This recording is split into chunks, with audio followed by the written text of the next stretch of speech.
Hi, I'm Audrey. I currently live in Jamaica. I want to tell you a story about when I was living in Riyadh, Saudi Arabia.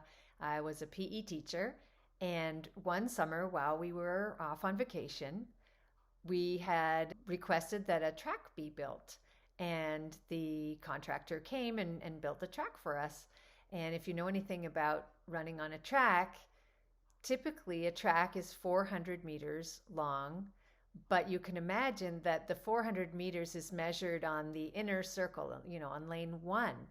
And then anything outside that is going to be more than 400 meters.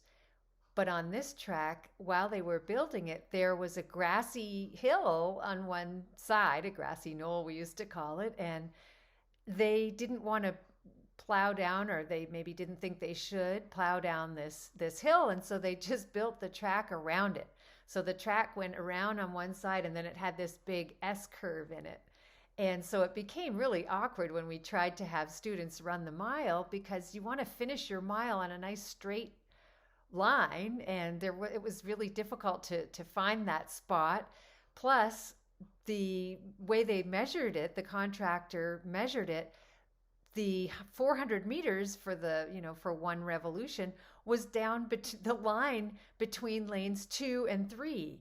But when you're running, nobody runs down that line. And when you're running an S, nobody runs that S. They're going to cut across, of course. And so it became really challenging to try to measure it. And so we always called it an AIS-R mile, which, meant it wasn't really quite accurate. And we really never were quite sure what to tell the students if they were trying to compare their time to world standards or anything like that. We always said, well, you can't really do that, because we had to add an unusual amount, on there, and they couldn't really finish on a good straightaway because there wasn't one.